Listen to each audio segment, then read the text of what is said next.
వెంకటరెడ్డి గారు, ఆర్థిక మంత్రి బట్టి గారు, సాక్షాత్తు ముఖ్యమంత్రి రేవంత్ రెడ్డి గారు ముగ్గురు కూడా ఈరోజు 3 పంపుల్ని ఆన్ చేశారు. ఆ రోజున జిల్లా మంత్రులుగా శ్రీనివాసరెడ్డి గారు, నేను, బట్టి గారు మరి 3 నెలల్లోనే ఈ పనులు అవుతాయా, ఆగస్టు 15కి గోదావరి నీళ్లు వదలగలుగుతామా, వైరా ప్రాజెక్టుకి రాజీవ్ కెనాల్లోకి నీళ్లు పంపించగలుగుతారా, 3 నెలల్లో ఎట్లా చేయగలుగుతారు, మీ ఇష్టం అని చెప్పి ముఖ్యమంత్రి గారు మనకు అనుమతి ఇచ్చారు.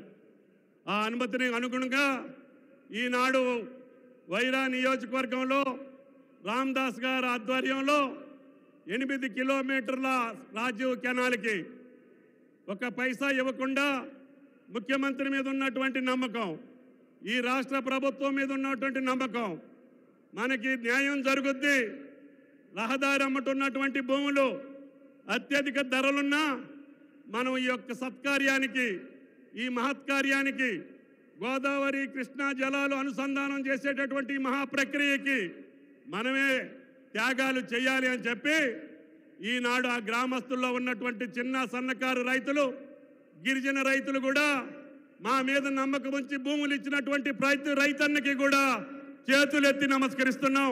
మీకు ముఖ్యమంత్రి గారి ద్వారా న్యాయం చేపిస్తామని చెప్పి కూడా మీకు ఈ సందర్భంగా మనం చేస్తున్నాం. అందుకని దేవుడి దయ వల్ల ఈరోజు కృష్ణా జలాలు కూడా వచ్చినాయి. ఈ జలాలు వచ్చినా రాకపోయినా ఈ ఖమ్మం జిల్లాలో ఉన్నటువంటి నాగార్జున సాగర్ ఆయకట్టుకి గోదావరి జలాలు తరలించాలని, తద్వారా ఈ జిల్లాలో ఉన్నటువంటి 6,74,000 ఎకరాలకి సాగునీరు ఇవ్వాలని, ఇంకా మిగిలిపోయినటువంటి పనులకి ఇంకా 8,000 కోట్లైనా 10,000 కోట్లైనా సాక్షాత్తు ప్రభుత్వమే మీ దగ్గరకు వచ్చి మీ ముందు మాటిచ్చి రేపు రాబోయే 4 సంవత్సరాల్లో 8,000 కోట్లు ఖర్చు పెట్టి గోదావరి జలాల్ని పాలేరు రిజర్వాయర్లకు తరలించాలనేది రాష్ట్ర ప్రభుత్వం యొక్క ఆకాంక్ష, ఈ జిల్లా రైతుల యొక్క కోరిక. మీ కోరికను మన్నించి ఇందిరమ్మ రాజ్యాన్ని సృష్టించినటువంటి మీరు, రాష్ట్ర ప్రభుత్వాన్ని కాంగ్రెస్ పార్టీకి మీరు తీసుకొచ్చినటువంటి మీ త్యాగానికి ఖమ్మం జిల్లా ప్రజల యొక్క రుణం తీర్చుకునేటటువంటి బాధ్యత వేదిక మీద ఉన్నటువంటి మా మీద ఉన్నది అని చెప్పి ముఖ్యమంత్రి గారికి సమయం లేకపోయినా ఈరోజు మళ్ళీ ఇప్పుడు గవర్నర్ గారితో సమావేశం ఉన్నా ఈ సత్కార్యం, ఈ మహత్కార్యం మీ చేతుల మీదుగా ఖమ్మం నడిబొడ్డునున్నటువంటి వైరాలో జరగాలని బట్టి గారు, అదేవిధంగా శ్రీనివాసరెడ్డి గారు, అదేవిధంగా స్థానిక శాసనసభ్యులందరం కూడా కోరాం. అయితే మీ కోరికని, ఖమ్మం జిల్లా ప్రజల కోరిక కోసం నేను తప్పకుండా ఇబ్బంది అయినా వస్తాను అని చెప్పి మాట ఇచ్చారు. ఆ మాట ప్రకారం జిల్లా యంత్రాంగం, రాష్ట్ర అధికారులు కూడా, ఇరిగేషన్ శాఖ అధికారులు, ఈ యొక్క రాష్ట్ర ప్రధాన కార్యదర్శి శాంతి కుమార్ గారిని కూడా ఈ కార్యక్రమాల కోసం ఇబ్బంది పెట్టాం. కేంద్రం ద్వారా చైనా, అదేవిధంగా జపాన్ వ్యక్తులు రావాలి అంటే వీసాల కోసం గారు ప్రయత్నం చేయాల్సి వచ్చింది. అదేవిధంగా కేంద్ర మంత్రులతోటి మాట్లాడి ఉత్తమ్ కుమార్ రెడ్డి గారు వాళ్ళకి పర్మిషన్ తీసుకొచ్చారు.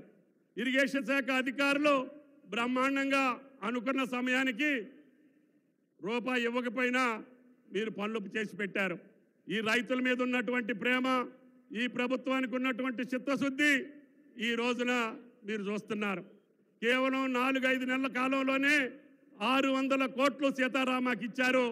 పెండింగ్ పనులన్నీ, బ్రిడ్జిలు కానీ, అదేవిధంగా సూపర్ ప్యాసేజీలు కానీ అన్నింటినీ ఉత్తమ్ కుమార్ రెడ్డి గారు వచ్చి పరిశీలించి పూర్తి చేశారు.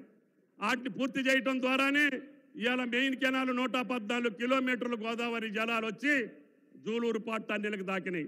ఇందాక అక్కడ ఉన్నటువంటి లిఫ్ట్ ఇరిగేషన్ దగ్గర ముఖ్యమంత్రి గారికి ఇరిగేషన్ మంత్రి గారు సవివరంగా చెప్పారు, ఈ డిస్ట్రిబ్యూటరీస్కి ల్యాండ్ ఎక్విజేషన్ చేసుకోండి, మీకు ఎన్ని డబ్బులు అంటే అన్ని డబ్బులు ఇస్తామని. యాతాలకుంట, జూలూరు పాట్ టన్నెల్స్ని పూర్తి చేసుకోండి, వైరా రిజర్వాయర్ దాకా నీళ్లు తీసుకెళ్ళండి, తద్వారా ఈ జిల్లా పచ్చగా ఉండాలి, సస్యశ్యామలంగా ఉండాలి. కాంగ్రెస్ పార్టీని ఆశీర్వదించిన ప్రతి తల్లి, ప్రతి తండ్రి ఆనందోత్సవాలతోటి ఈ ఖమ్మం జిల్లా ఎప్పుడూ ఆనందంగా ఉండాలని చెప్పి ఆశీర్వదించారు. కాబట్టి ముఖ్యమంత్రి గారిని ఈరోజు ఈ యొక్క నిధుల కోసం, ఈ ప్రాజెక్టు యొక్క ప్రాధాన్యత కోసం, అదేవిధంగా చారిత్రక సంఘటన, ఒక భారతదేశంలో ఒక రాష్ట్ర ప్రభుత్వం రైతుల కోసం వాళ్ళ రుణాలని ఒకే నెలలో, ఒకే పంట కాలంలో 31,000 కోట్ల రుణమాఫీ చేస్తామంటే ఎవరు నమ్మలా. మాకు కూడా భయం వేసింది. అయినా ముఖ్యమంత్రి గారు బట్టి గారు పట్టుబట్టారు. ఏం చేశారు, ఎట్లా తెచ్చారు నాకు తెలియదు, కానీ ఈ రోజుకి 18,000 కోట్లు రైతుల ఖాతాల్లో జమ చేశారు. 2 లక్షల రూపాయల లోపు రుణమాఫీని. ఎందుకంటే శ్రీరామచంద్రుడు సాక్షిగా ఆనాటి ముఖ్యమంత్రి రేవంత్ రెడ్డి గారు ఇచ్చినటువంటి మాట, ఇచ్చినటువంటి వాగ్దానం, నేను స్వాతంత్ర దినోత్సవం రోజున 2 లక్షల రుణమాఫీ చేస్తాను, అది నా మాట అని చెప్పి వాగ్దానం చేశారు. ఆ మాటను నిలపడం కోసం బట్టి గారు చాలా కసరత్తు చేశారు. అందరూ సహకారంతో ఈరోజు ముఖ్యమంత్రి గారి మాట నిలుపుకున్నటువంటి సందర్భం, రాష్ట్ర ప్రభుత్వం వాళ్ళ గౌరవాన్ని నిలుపుకున్నటువంటి ప్రభుత్వం మాటిస్తే తప్పదు అని చెప్పడానికే ఈరోజు ఈ కార్యక్రమాన్ని నిర్వహించాం. అందుకని ఈ 31,000 కోట్లు తప్పకుండా మీ ఖాతాల్లోకి జమ చేసేటటువంటి బాధ్యత మా శాఖ మీద పెట్టారు. కాబట్టి తప్పకుండా ఈ 18,000 కోట్లే కాదు, ఇంకా 2 లక్షల పైన ఉన్నటువంటి రుణం ఉన్నటువంటి రైతులు ఉన్నారు. మీరు ఎప్పుడు ఆ పై రుణాన్ని చెల్లిస్తే మీ ఖాతాలో మిగతా డబ్బులు వేపించేటటువంటి బాధ్యత ఈ ప్రభుత్వాన్ని అని చెప్పి మీకు ఈ సందర్భంగా మనం చేస్తున్నాం. మాకు బ్యాంకులు ఇచ్చినటువంటి అకౌంట్ ప్రకారం 40 లక్షల ఖాతాలు పైన మాకు ఇచ్చారు. గత 5 సంవత్సరాల్లో పంట రుణాలు తీసుకున్నటువంటి తెలంగాణ రైతుల యొక్క ఖాతాలు మాకు ఇవ్వమని చెప్తే 32 బ్యాంకుల్లో వచ్చినటువంటి ఖాతాలు 42 లక్షల ఖాతాలు మాకు వచ్చినాయి.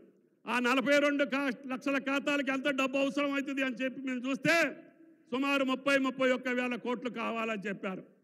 ముఖ్యమంత్రి గారు పర్వాలేదు, నేను మాట ఇచ్చాను, మనందరం కలిసి మన మాట నిలుపుకోవాలి, లేకపోతే ఈ ప్రభుత్వానికి అర్థమే ఉండదు అని చెప్పి ఆయన వాగ్దానం చేశారు. ఆ వాగ్దానం యొక్క ఫలమే ఇవాళ తెలంగాణ రాష్ట్ర రైతుల పండుగ వైరా గడ్డ మీద జరుగుతుంది అని చెప్పి మీకు ఈ సందర్భంగా మనం చేస్తున్నాం. కాబట్టి ఈ పండుగలో పాల్గొన్నటువంటి వేలాది మంది రైతు సోదరీమణులందరికీ రాష్ట్ర ప్రభుత్వ పక్షాన ధన్యవాదాలు తెలియజేస్తూ, కొంతమందికి రాలేదు, మాకు వాట్సాప్లు చేయండి, మేము మాట్లాడతామని చెప్పి కొన్ని పార్టీలు చెప్తున్నాయి. అయ్యా, నేను వాళ్ళకి ఏం చెప్పానంటే, మొన్న మేము వాగ్దానం చేయకముందు ఉన్నటువంటి ఖాతాలు ఏమున్నాయో, మీ పరిపాలనా కాలంలో మీరు ఇస్తానని చెప్పి ఎగ్గొట్టినటువంటి ఖాతాలు ఎన్నున్నాయో అవి తెప్పించుకోండి, వాటికి మీరు రుణమాఫీ చేయండి, మాకు అభ్యంతరం లేదని చెప్పారు. మొదటిసారి ఏమో 4 దఫాలు ఇచ్చారు, వడ్డీకి సరిపోలేదు. రెండోసారి ఏమో వాగ్దానం చేశారు, ఎన్నికల ముందు రింగ్ రోడ్డు అమ్మి సగం ఇచ్చి సగం మానేశారు. ఆ సగంతో పాటు ఈ 4-5 సంవత్సరాలు ఏ ఊరికైతే పంట రుణం ఉందో అన్నీ ఇస్తామని చెప్పాం. వాస్తవంగా అయితే రాహుల్ గాంధీ గారు వరంగల్లో చెప్పిన నాటి నుంచే మేము రుణమాఫీ చేయాలి, కానీ ముఖ్యమంత్రి గారు అట్టల్లా, అన్న వాళ్ళు ఎగ్గొడితే ఎగ్గొట్టారు, గత 5 సంవత్సరాల్లో ఎవళ్ళైతే అప్పు ఉందో అందరీ తీసుకో, కష్టమైన నష్టమైన భారమైన మనం తీరుద్దాము అని చెప్పి మాట ఇచ్చారు అని చెప్పి మీకు ఈ సందర్భంగా మనం చేస్తున్నాం.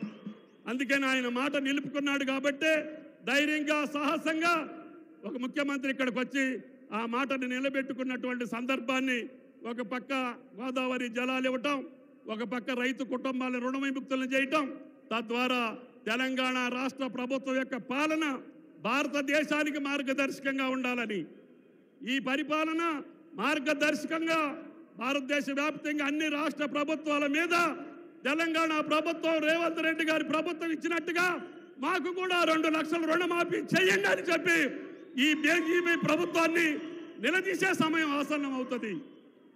భారతదేశం మొత్తానికి తెలంగాణ ప్రభుత్వం ఒక దిక్సూచిగా ఉండాలని, మన మోడల్నే భారతదేశం ఆచరించాలని, అది ఇరిగేషన్ అయినా, వ్యవసాయం అయినా, ఐటీ అయినా, ఇండస్ట్రీ అయినా తెలంగాణను చూసి నిన్న ముఖ్యమంత్రి గారు చెప్పారు, నాకు ఈ రాష్ట్రాలతోటి పోటీ కాదు, నాకు ఈ ప్రపంచంతో పోటీ. నా తెలంగాణ రైతులు కానీ, నా తెలంగాణ యువత కానీ, నా తెలంగాణ మహిళలు కానీ ప్రపంచానికి ధీటుగా నిలబడాలి తప్ప ఈ రాష్ట్రానికి ఆ రాష్ట్రానికి మేము పోటీ కాదు అని చెప్పారు. ఆ మాటని నిరూపించాలి, ఆ మాటని నిజం చేయాలి, ఆయన ఇంకా శక్తివంతుడు చేయాలి. ఆ శ్రీరామచంద్రుడి దయ వల్ల ఆయనకి ఇంకా శక్తినిచ్చి మనందరి కార్యక్రమాలు, సీతారామ కావచ్చు, రుణమాఫీ కావచ్చు, ఈ జిల్లానే కాదు ఈ రాష్ట్రాన్ని సస్యశ్యామలం చేసి రైతుని ఆనందంగా నిలిపి ఆయన మామూలు చిరునవ్వు చూసి ఈ తెలంగాణ